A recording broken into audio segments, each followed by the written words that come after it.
Good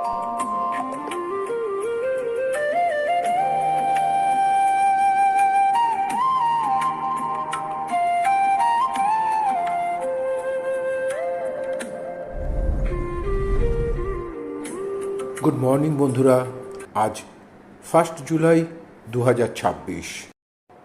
ফ্লাইটের ticket কাটা ছিল, কিন্তু ফ্লাইট ক্যান্সেল হয়ে যাওয়াতে আমাদের আবার ট্রেনের টিকিট কাটতে হয়। আমরা আজকে কাঞ্চনজঙ্ঘা এক্সপ্রেসে আলিপুরদুয়ার হয়ে ফিরব। আলিপুরদুয়ার থেকে ট্রেনটা ছাড়ার সময় দুপুর 3:40। যারা আমার ব্লগের ভিডিও প্রথম দেখছেন তাদের বলবো চ্যানেলটি সাবস্ক্রাইব করে রাখবেন, তাহলে নেক্সট ভিডিও পেতে সুবিধে হবে। আর ভিডিওটি না টেনে শেষ পর্যন্ত দেখবেন এই আশা রাখবো। এই সিরিজের ভিডিওগুলো অবশ্যই ভালোভাবে দেখুন।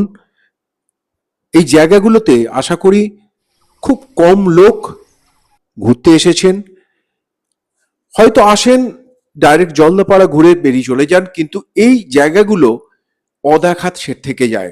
তাই বলবো এই সব জায়গাগুলোয় আসুন। শুধু যে এখানেই আপনি থাকার জায়গা আছে এই জায়গায় তা নয়। আগের ভিডিওতে যেটা দেখিয়েছি বারোবিশা, ওই বারোবিশাতে এখান থেকে মাত্র কয়েক কিলোমিটার দূরে বারোবিশাতে একদম রাস্তার ওপরে বেশ কতগুলো হোটেল আছে।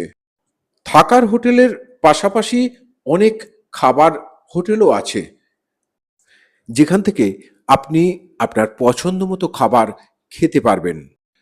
প্রায় 3টে দিন এখানে কাটালাম। যাওয়ার সময় মনটা সত্যিই বেশ খারাপ লাগছে। তার একটা কারণ, এখানকার এত সুন্দর একটা পরিবেশকে ছেড়ে চলে যেতে হচ্ছে। আর একটা কারণ হলো আমাদের ট্রেনের ডিপার্চার টাইম হচ্ছে 3:40, আর এখানকার চেক আউট টাইম হলো সকাল 10টা। আর এখান থেকে আমাদের স্টেশন যেতে লাগবে খুব বেশি হলে ঘন্টাখানেক।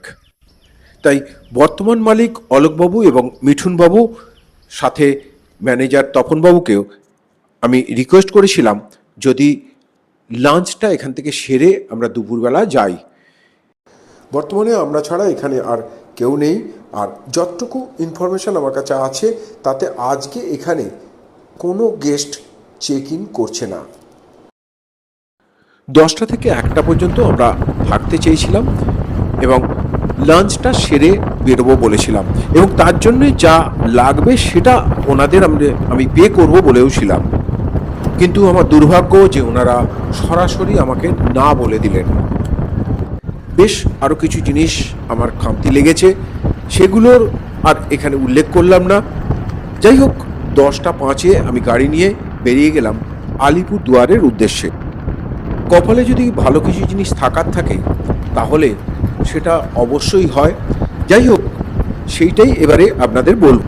আগে থেকেই খোঁজটা নিয়ে রেখেছিলাম, সেটা হলো আলিপুরদুয়ার স্টেশনে রিটায়ারিং রুম আছে, এবং গিয়ে সেটা জানলাম অনলাইনে বুকিং করতে হবে, এবং সেটা করলামও।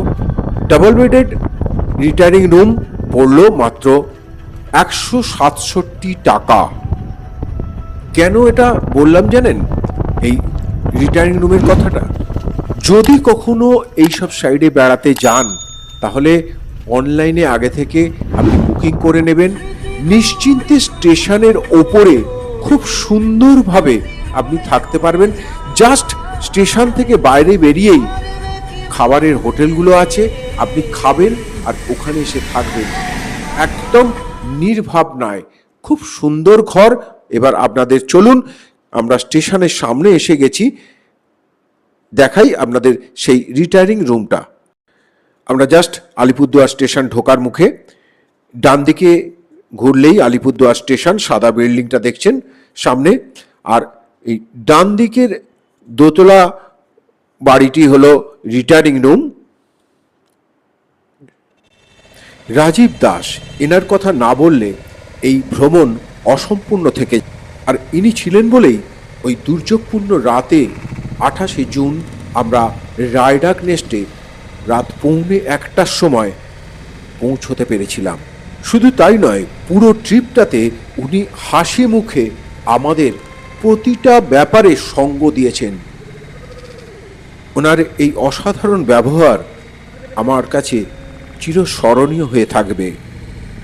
ডেসক্রিপশন বক্সে আমি ওনার ফোন নাম্বার দিয়ে দেবো, আপনারা এদিকে আসলে নির্দ্বিধায় ওনার সঙ্গে যোগাযোগ করতে পারেন।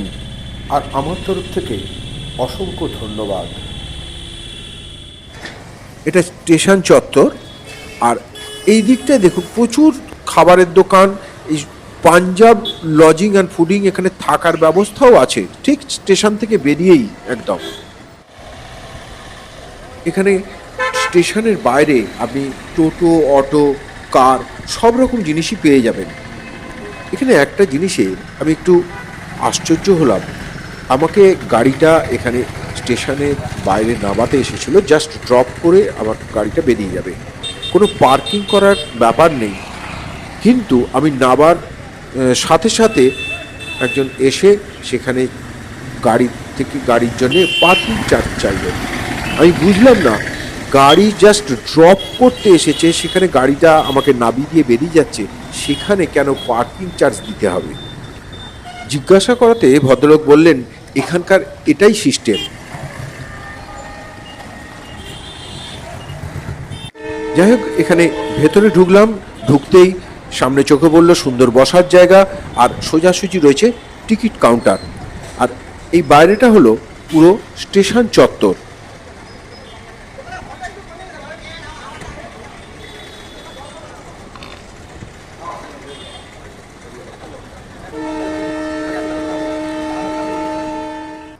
রুম নাম্বার 4, আমরা আমাদের রিটার্নিং রুমে ঢুকছি। ঢুকতেই সামনে ডান দিকে একটা কাঠের টেবিল, দুটো চেয়ার দেওয়া রয়েছে, আর এই বাঁদিকে রয়েছে দুটো সিঙ্গেল বেড, সাথে বালিশ এবং দুটো ব্ল্যাঙ্কেটও দেওয়া রয়েছে। বাঁদিকে একটা ছোট টুলও দেওয়া রয়েছে সাথে। এখানে এই পর্দাটা সরালেই জানলা দিয়ে স্টেশন চত্বরটা পুরোটাই দেখা যাচ্ছে। দুটো বেডের ওপরেই দুটো পাখা দেয়া আছে, আর এই ডান দিকে একটা আয়না রয়েছে বিরাট। আর এটা হলো বাথরুম, যথেষ্টই বড়, কোমোড রয়েছে এখানে, সাথে শাওয়ার আছে। ট্রেন স্টেশনে দিয়ে দিয়েছে, সময় হয়ে গেছে, তাই আমরাও চলে এসেছি আর ট্রেনেও উঠে পড়েছি। কাঞ্চনকন্যার এটা ফার্স্ট ক্লাস কম্পার্টমেন্ট না, বাধ্য হয়েই আমাদের এই ফার্স্ট ক্লাসের টিকিট কাটতে হয়েছিল, কারণ আর কোনো টিকিট ছিল না। আমাদের যে সময় ফ্লাইট ক্যান্সেল হয় সেই সময় আর কোনো ট্রেনে কোনো রকম টিকিট পাইনি, শুধু এই ট্রেনে ফার্স্ট ক্লাসেই 4টে টিকিট পড়েছিল, তাই বাধ্য হয়ে আমাদের এই দুটো টিকিট কাটতে হয়েছিল। রিটার্নিং রুমটার ব্যাপারে আরেকটু আপনাদের বলে দিই, আমরা যেটাতে ছিলাম সেটা হচ্ছে নন এসি রুম, 167 টাকা পড়েছিল। যতটুকু আমি জানতে পেরেছি, এসি রুমগুলির ভাড়া 12 ঘন্টার জন্যে 500 টাকা মতো, 400 থেকে 500 টাকার মধ্যে পড়ে। আর ডরমেটরি আছে, 2টি নন এসি, একটা এসি, আর 4টি বেডের ডরমেটরি একটি আছে। এই ব্লগ আজ এখানেই শেষ করলাম। সবাই সুস্থ থাকবেন, ভালো থাকবেন, আবার দেখা হচ্ছে আমার পরবর্তী ব্লগে।